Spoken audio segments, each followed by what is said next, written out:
Controversial hot take incoming. A lot of TikTok and YouTube shorts is hot garbage, a veritable dumpster fire of idiocy.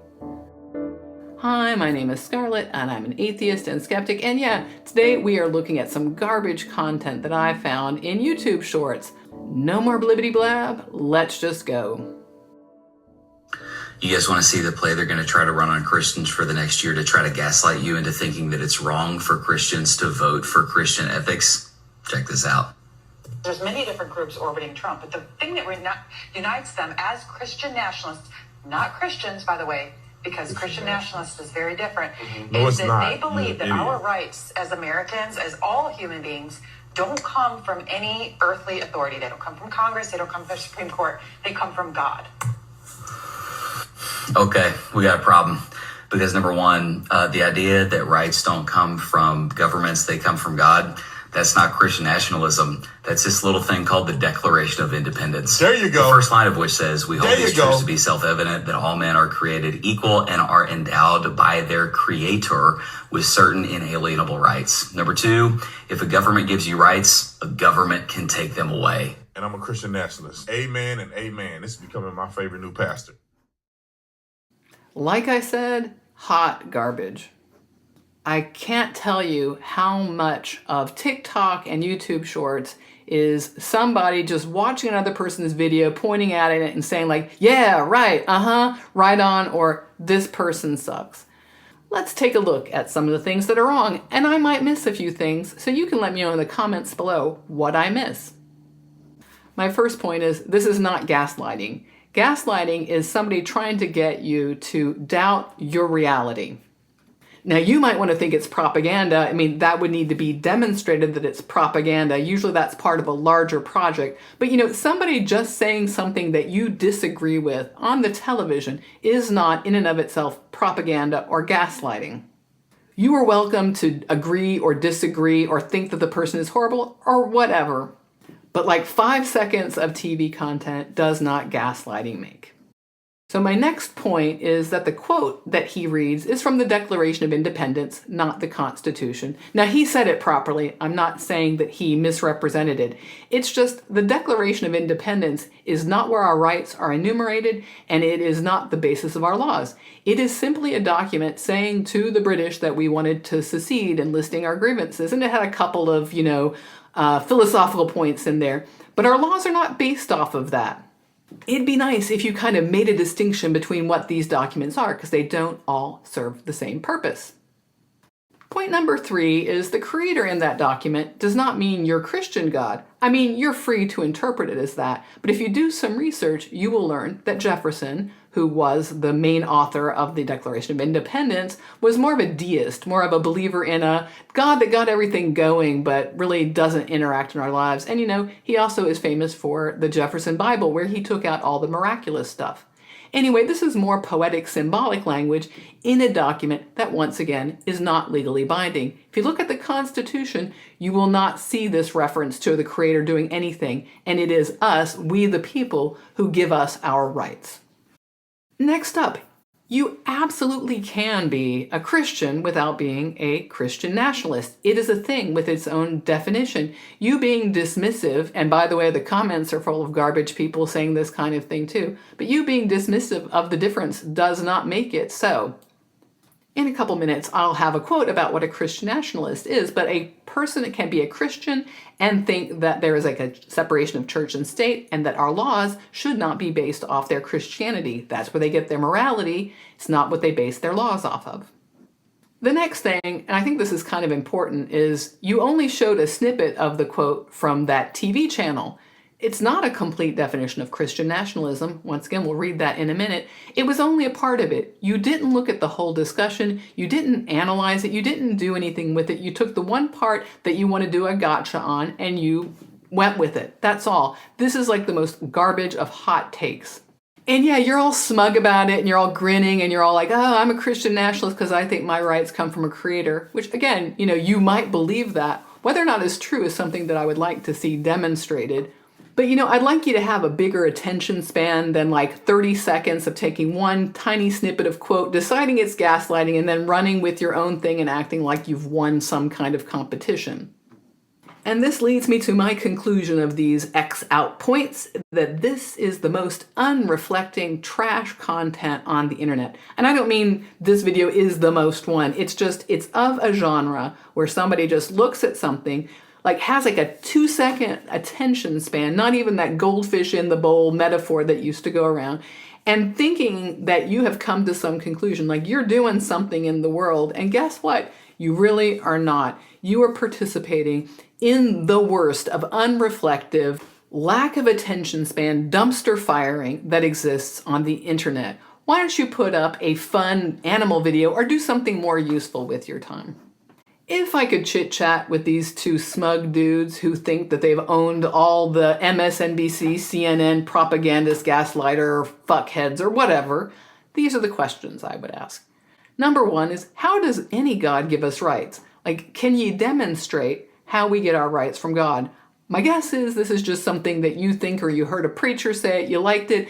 You like this notion that there's some objective thing out there giving you rights, but how does that happen?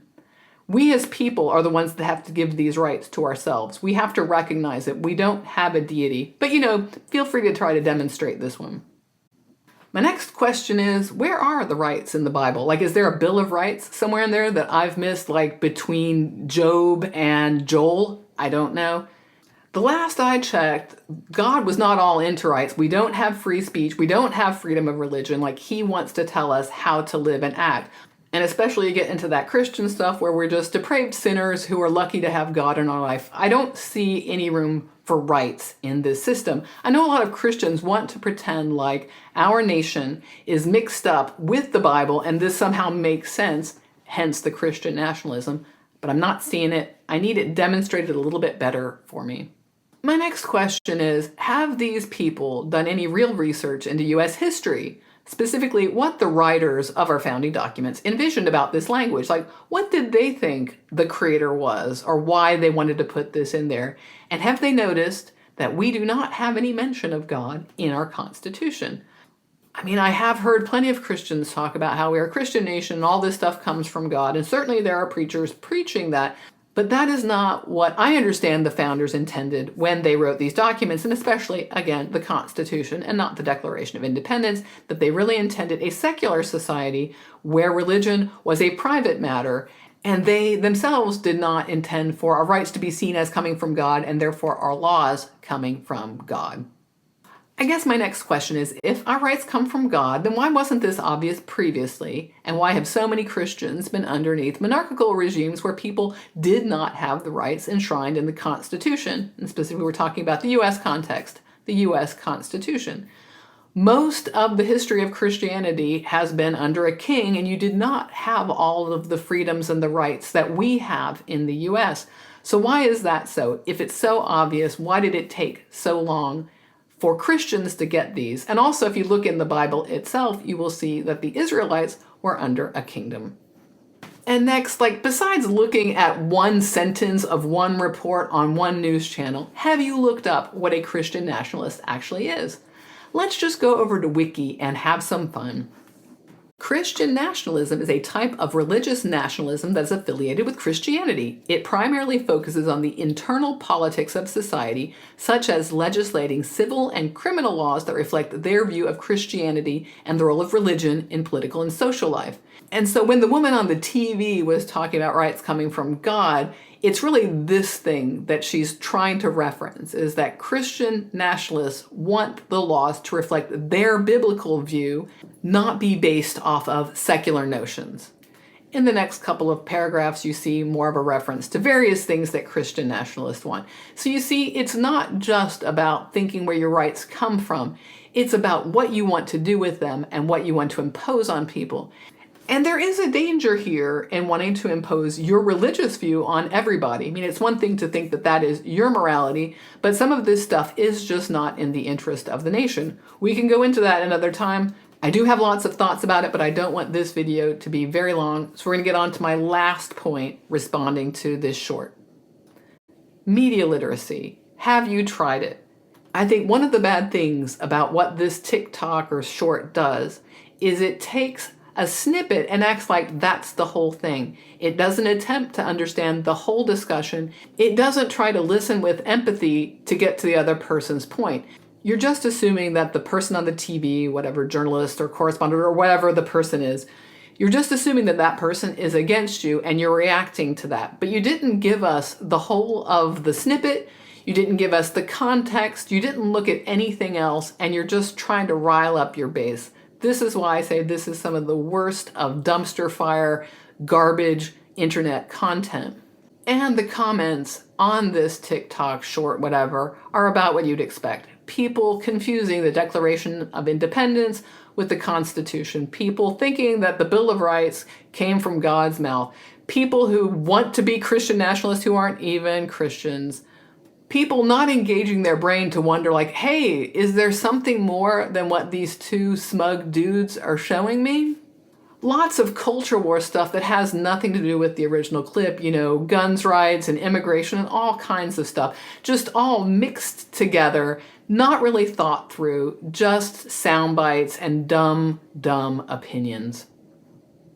This is what we're up against. People who are unreflective, who just want to see their views reflected back to them. If they hear a contrary thing, it's called gaslighting or it's propaganda. They don't try to engage with what the person's viewpoint is. Where are they coming from?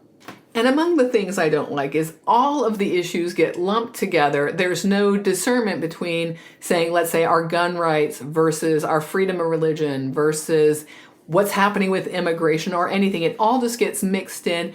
Nobody is reflecting on it that is looking at this. They're just looking to have their viewpoint validated, or they're going to reject somebody without even wondering what that person was talking about. Just, I don't like what they're saying. I don't like the words, so I'm not going to deal with it. For myself, I do see a danger in Christian nationalists because people like this, if they think that everything comes from God and nothing comes from a secular society, what is going to stop them from trying to impose their views, which they're going to pretend like come from some authority up on high, onto us and make us do whatever they think that we need to do, and then pretend like they're just doing what's obvious and correct. Doesn't everybody feel that? Can't you see? It's just common sense. And they'll do it with a friendly way and say that they're looking out for us. And just by the way, this notion that our rights come from God, therefore they're permanent, is just garbage as well. Because we're the humans that have to decide what we think the deity is telling us. So if we decide the deity has changed his mind, we can take rights away. At least in a secular society, we can base these things off of discussions that we're having and look at reason, rationale, science, and the like. But if it's just a God, who knows where that shit is coming from, and it can be taken away just as easily. And you know what? I am worried that our religious freedom will be taken away by Christian nationalists because they think they're doing God's will. Well, did I miss something, or do you want to elaborate on some other point that I made? Please put it in the comments below, and while you're down there, you can like and subscribe and do all the YouTube stuff. Pour your libations out to Algorithmo and reap all the benefits of the good recommendations that Algorithmo will give you. And if you like what I do, you can buy me a coffee. That link is also in the description below, and I will see you in the next one, where I try to make sense of this shit show that is the internet. See you then.